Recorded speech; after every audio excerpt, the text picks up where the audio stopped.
Bonsoir à tous, il est 20h en Guinée. Bienvenue dans cette édition d'information. Les titres. 5 ans d'emprisonnement suivi d'un mandat d'arrêt, c'est la peine infligée à Mohamed Mama Camara, ex-secrétaire général du ministère de l'Urbanisme dans l'affaire Caporal Kipi et Dimes. Une décision qui redonne du souffle aux victimes qui ne sont toujours pas totalement satisfaits. Vous suivrez la réaction de l'un des victimes dans cette édition d'information.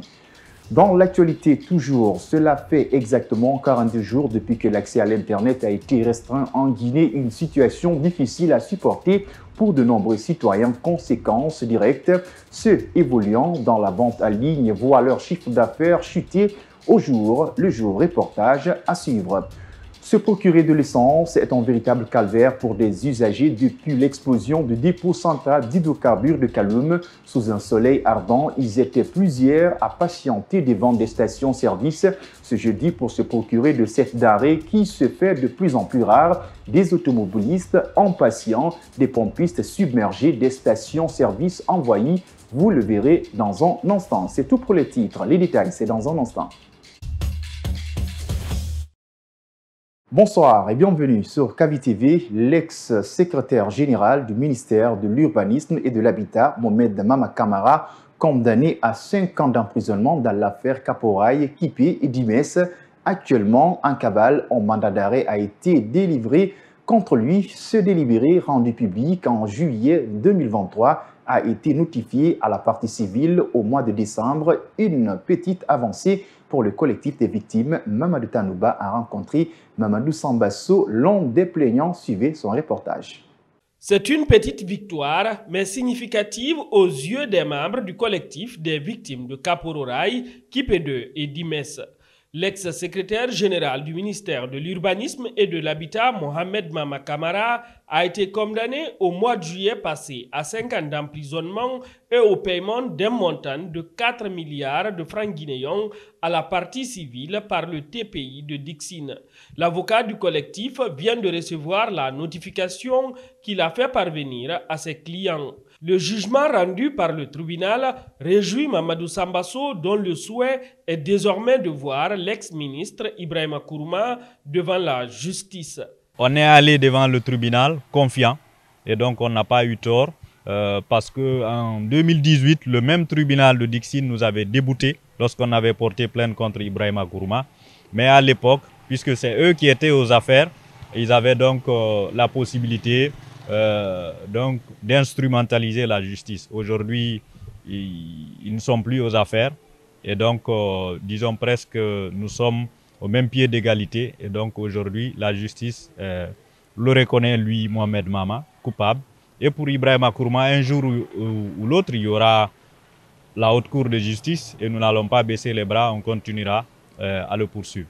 Actuellement introuvable, un mandat d'arrêt est décerné contre Mohamed Mama Camara, reconnu coupable des délits de stélionnat, de destruction d'édifices privés, d'enlèvement de bornes et d'abus d'autorité, entre autres. Mamadou Sambasso compte sur l'État guinéen pour retrouver l'ex-secrétaire général du ministère de l'Urbanisme et de l'Habitat. Ça ne va pas être facile, mais puisqu'il y a une coopération entre les polices de différents pays, mais aussi la justice entre les États, nous pensons qu'un jour ou l'autre, il sera retrouvé. C'est une lueur d'espoir qui naît au sein du collectif des victimes de Caporal Kipi et Dimes avec cette première condamnation, selon Mamadou Sambasso. Le président de la plateforme des citoyens unis pour le développement, PSUD, était face à la presse ce jeudi. Objectif, faire le point de la transition sociopolitique du pays et surtout adresser un message fort au président de la transition afin de l'interpeller sur les mécanismes efficaces à mettre en place dans l'intérêt exclusif de la nation. Salimatou Diallo nous fait le point. Nous ne pouvons pas rester indéfiniment dans une transition, tels sont les mots du président de la plateforme des citoyens unis pour le développement, en abrégé PQD. Pour lui, une bonne transition se veut un moment de communion, mais surtout une opportunité de réflexion et d'engagement de tous les acteurs du pays. Le constat d'aujourd'hui révèle l'absence d'un cadre paisible et inclusif du dialogue, permettant de créer les bases d'un consensus national sur la gouvernance, sur le chronogramme et sur la durée de la transition. Une telle démarche aurait permis de garantir à la transition actuelle une légitimité forte et une plus grande chance de succès, se traduisant par des élections transparentes, libres et apaisées, dont les résultats ne feraient l'objet d'aucune contestation crédible. Malheureusement, et comme on pouvait le redouter, l'égocentrisme, les calculs politiciens, les vieilles rancœurs, les ambitions démesurées, l'opportunisme et la passion, stimulés par la corruption et la quête effrénée de statut de l'élite, ont pris le dessus sur la raison, sur le sens de responsabilité et sur l'intérêt de la nation. Selon Abdourahmane Sano, la violation de la charte de la transition et des lois restreint l'efficience et la cohérence de la gestion d'un état de droit. Parmi ces violations, la restriction de la liberté de presse et des droits civiques, l'interdiction de manifester, les limitations de l'accès à l'Internet, le brouillage des ondes des médias privés, l'instrumentalisation et la personnalisation de la justice, la persécution des magistrats qui défendent l'éthique dans leur profession. Pour finir, des pistes de solutions ont été proposées aux autorités en place. Entre autres, la mise en place des textes juridiques, des institutions fortes et le renforcement des capacités de ces institutions afin de satisfaire l'intérêt de la nation. Parlons éducation. À quelques mois des examens nationaux, les écoles de la commune de Matoto adhèrent favorablement à l'innovation apportée par le département de l'enseignement préuniversitaire. À date, la commune a inscrit près de 15 000 candidats au BPC dans la nouvelle plateforme digitale et 9 000 candidats au baccalauréat unique. L'annonce a été faite ce jeudi par le directeur communal de l'éducation de Matoto, Pamaïsata Tawel Kamara. La commune de Matoto est presque à terme dans l'inscription des candidats en ligne avec la base de données conçue par le ministre de l'Enseignement préuniversitaire et de l'Alphabétisation. À Jamermoz, un établissement d'enseignement privé, près de 200 candidats sont déjà inscrits selon le proviseur. C'est une très bonne chose et au jour d'aujourd'hui, je crois que nous sommes très avancés dans l'inscription de nos enfants. Et je crois que l'installation en ligne a des avantages. Bon, au niveau du BPC, je crois que c'est au niveau de 85 candidats. Au niveau du bac, c'est à 105. Et la connexion est bien et on arrive à inscrire les enfants en ligne sans perturbation. Le directeur communal de l'éducation de Matoto se réjouit de l'effectivité de cette inscription dans sa commune. Depuis le 22 novembre dernier, Matoto a été la première commune à inscrire les candidats. Depuis le 22 novembre dernier jusqu'à date, au BEPC, Matoto est à peu près avoisine les 15 000 candidats inscrits au BEPC et à peu près les 9 000 aussi inscrits au baccalauréat. Et le travail devient très simple. Ceux qui doivent être candidats, c'est eux qui sont inscrits. Maintenant, si tu n'as pas l'examen d'entrée cette année, c'est impossible pour faire le BEPC. Si tu n'as pas le BEPC, c'est directement impossible de faire le baccalauréat. Donc, cela veut dire que la venue de cette plateforme est vraiment salutaire. Nous remercions le gouvernement de la République. Nous remercions le ministre Guillaume Hawing pour tous les efforts qu'il est en train de consentir pour mettre sur de bons rails notre système éducatif. Cette nouvelle innovation dans le système éducatif guinéen permet de contrôler de façon automatique si le candidat est admis aux examens antérieurs et autres. La digitalisation et la matérialisation des examens nationaux est bénéfique pour ces encadrants. Ce sont des candidats normaux session 2019-2020 pour le BEPC et session 2020-2021 pour le baccalauréat unique qui sont concernés par cette plateforme. Conformément au communiqué du ministère de l'Enseignement préuniversitaire et de l'Alphabétisation à travers l'Inspection générale de l'éducation, les compositions ont partiellement démarré dans la commune de Kaloum ce jeudi 4 janvier. Des évaluations qui ont commencé dans des conditions très difficiles pour certains élèves affectés par l'incendie du dépôt pétrolier. Les établissements fortement dévastés connaissent une paralysée des cours en Soubaï-Lobaldi. Les évaluations du premier trimestre au niveau primaire ont bien commencé dans la commune de Kaloum ce jeudi, conformément au communiqué de l'inspection générale de l'éducation. À l'école primaire de la gare, les élèves sont bien dans la ferveur de ces compositions. Ça se passe bien parce qu'on a fait des sujets de rédaction. On a bien composé et j'encourage des amis aussi qui n'ont pas reçu de leur évaluation, de bien composer, d'être intelligente et courageuse. J'ai révisé à la maison bien et je viens ainsi, j'étais encouragée pour faire l'évaluation et j'encourage mes amis pour leur bien de donner des conseils. À cause de l'incendie du dépôt pétrolier de Kaloum, les écoles impactées n'ont pas entamé les évaluations. C'est notamment Tombo 1 et 2 et le 28 septembre. À l'école primaire de la gare, il a fallu les efforts des responsables pour convaincre les élèves et leurs parents afin d'accepter la reprise des cours. Même hier, j'ai reçu 2 parents qui étaient là pour avoir les dossiers de leurs enfants, soit disant que leurs enfants ne vont plus revenir ici, qu'ils ont tout perdu. Ils ne vont pas rester ici. Donc ces enfants, ces 2-là, j'ai leurs nouvelles. Il y a d'autres aussi, je n'ai pas d'abord leurs nouvelles, jusqu'à présent.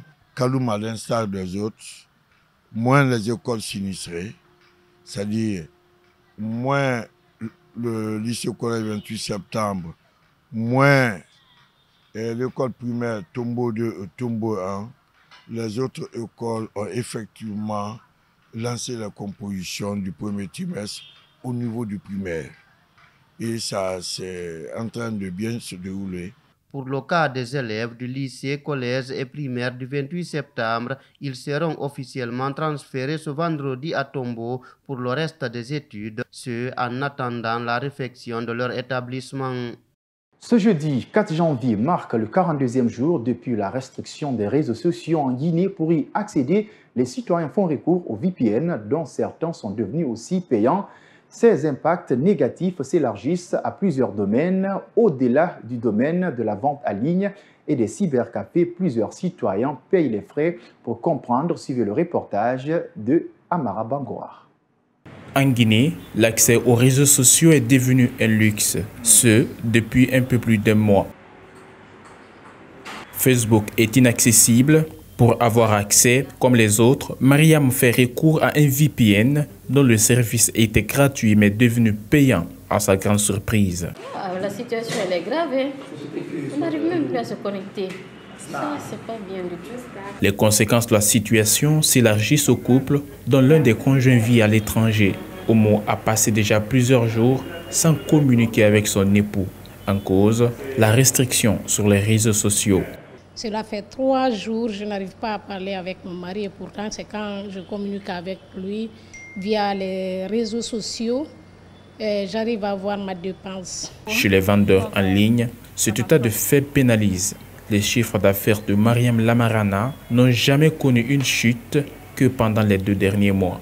Les clients sont plus faciles à capter sur les réseaux que s'il faut s'asseoir et attendre que quelqu'un vienne taper à ta porte pour dire qu'il veut ça, il veut ça. Non, c'est vraiment difficile. C'est le coup dur qu'on a eu. Depuis le 24 novembre, Facebook, WhatsApp et autres réseaux sociaux sont inaccessibles.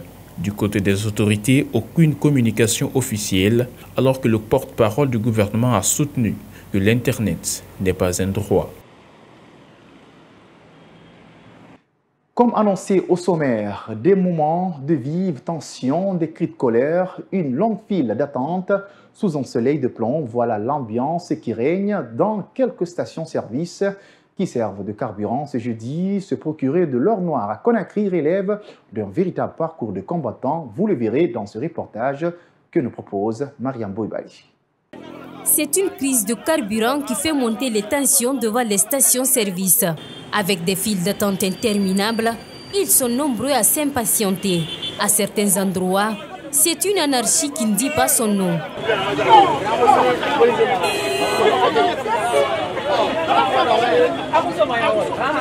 À la station de la tannerie, les conducteurs déplorent ce désordre causées selon eux par des agents de police. Les policiers qui sont là, quand tu viens, quand tu leur donnes 20 000, ils te font rentrer directement.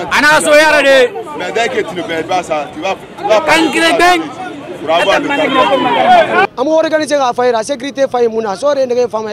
Ce n'est pas du tout organisé. Il faut payer de l'argent aux policiers si on veut être vite servi. Beaucoup de personnes qui nous ont trouvés ici ont payé de l'argent et ils sont passés devant nous. Donc, nous autres, nous souffrons depuis le matin.